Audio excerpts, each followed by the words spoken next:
Hi, welcome back to my channel. Today I'm on my way to the airport. I'm doing a 2-day trip.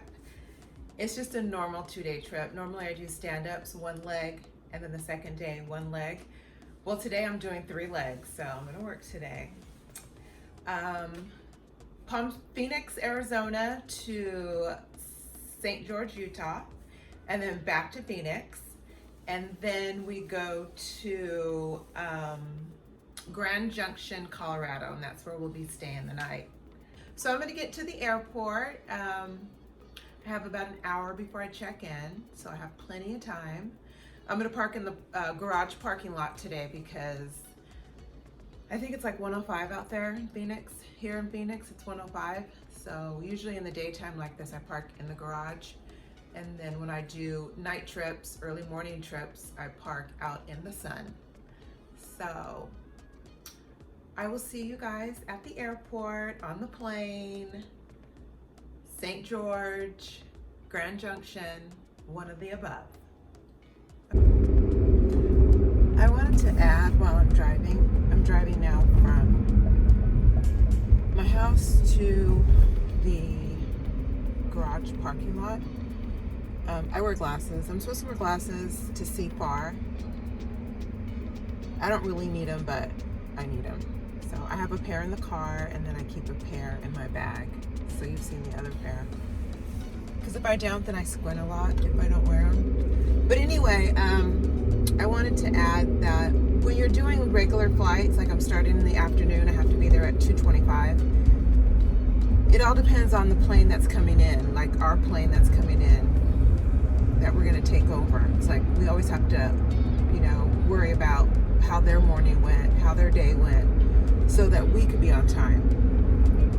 So they're coming in today from California, San Luis Obispo. So supposedly they're supposed to be on time. And then that just dictates on how my day's gonna go. Like, even if they're 2 hours late, I'm still gonna have 3 legs tonight. So I hope they had a good day. And when I get to my gate here in Phoenix, that the plane will be there. And then we'll chit chat with the crew, and they'll let us know if anything, we need to know anything about the plane. And the flight attendants usually lets us know anything that's in the galley, like if the coffee pot's not working, or the restroom needs to be serviced, which I'm gonna check that anyway, because I'm on that bathroom all the time.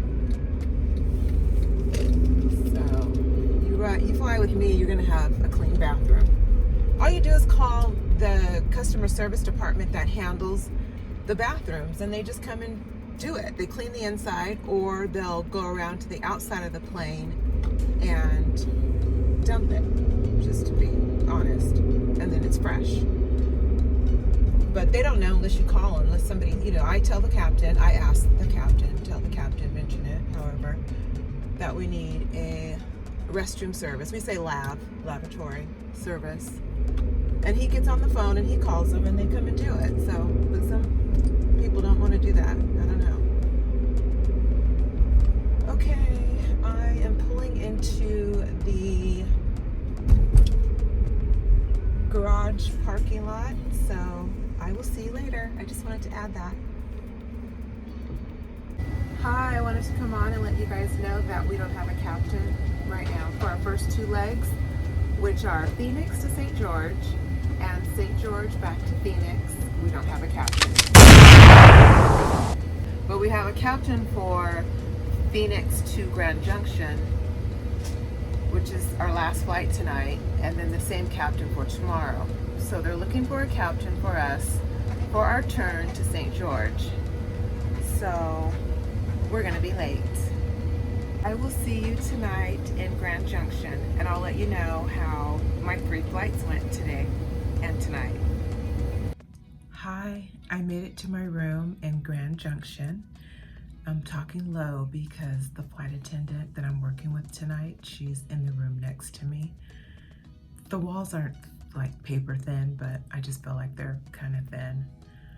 We're at a Hilton, but Grand Junction, Hilton is kind of country, I would say.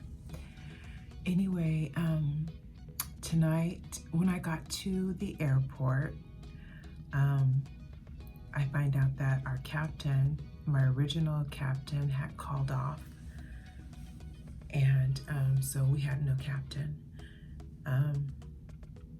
I got through security. I got random. That means we have KCM, and I think that I said this in another video, but it seems like I always get random. So I had to go through another security line. Anyway, so I got through security, then I checked my schedule, and then I seen that we had a captain for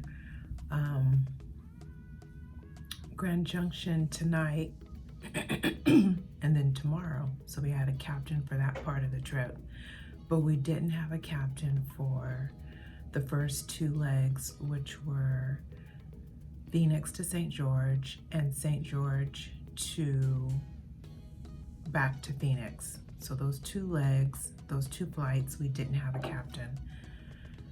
So we're on the plane, me and the flight attendant and the FO, and we're waiting to hear from crew support, dispatch, like, you know, they're trying to find us a captain.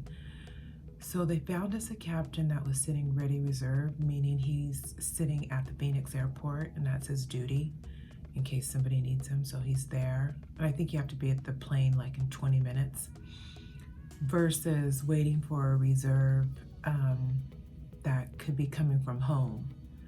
A normal reserve call out, you get 2 hours. So that was our choices. Like, either they were gonna have a captain that was sitting reserve, ready reserve, or we would have to wait for a captain that was allowed 2 hours to get there.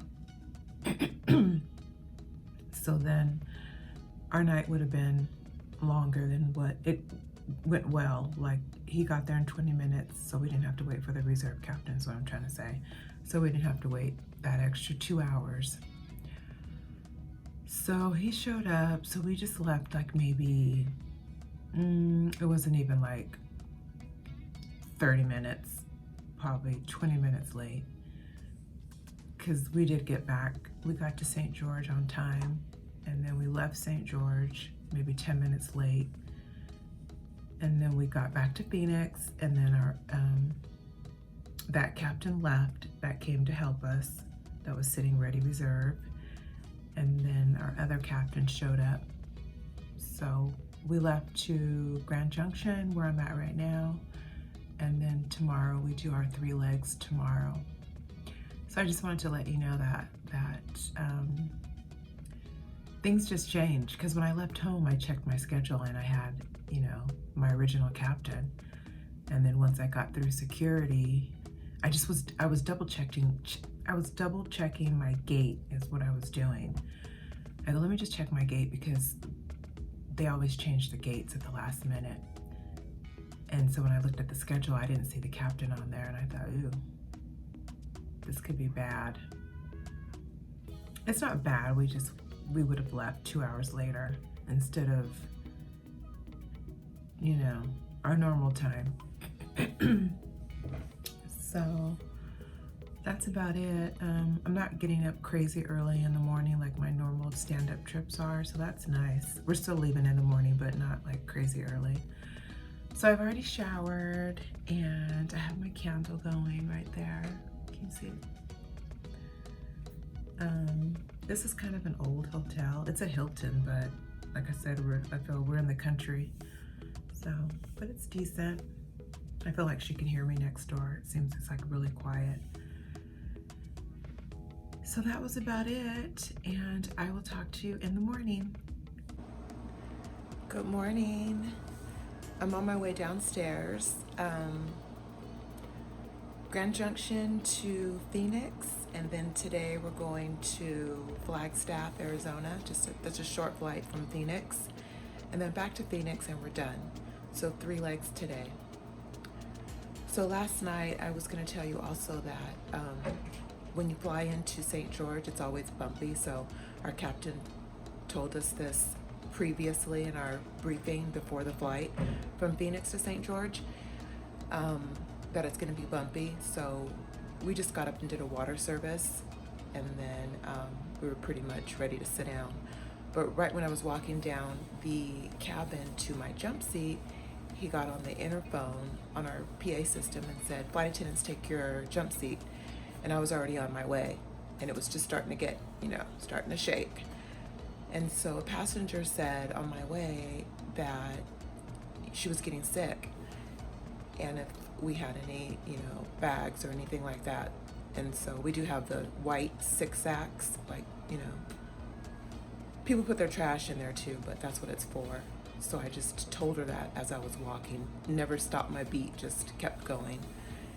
And so I seen that she had pulled hers out, and I guess her husband next to her had pulled his out, so I knew she was fine with that.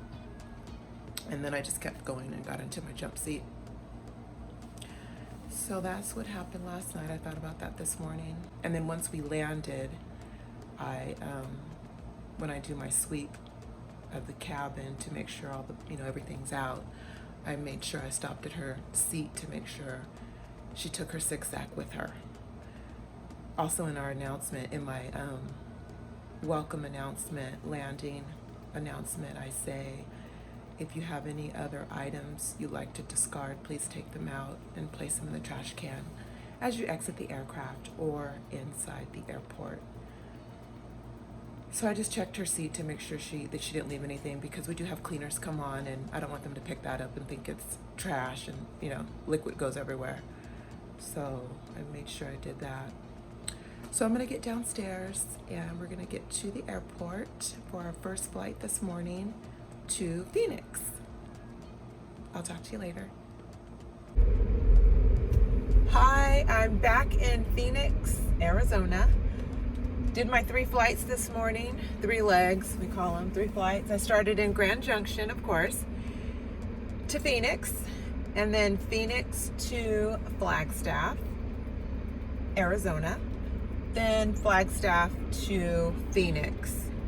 So the first flight, Grand Junction to Phoenix, was just an hour. So that's pretty quick, short flight.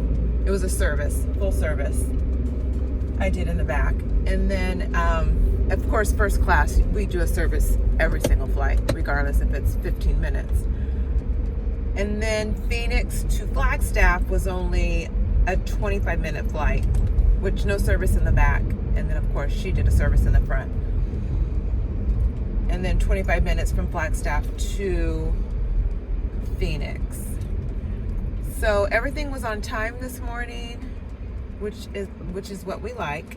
I always say that, especially the first flight, we like to be on time. But all 3 flights were good. And driving home right now. Today, let's see, I'm gonna go home and see my baby girl, Harley. She's doing so good. So I'll play with her for a little bit, and then I'll do a workout. And then I'm just gonna relax for the rest of the day. So that's about it. Thank you for joining me, and I'll see you next time.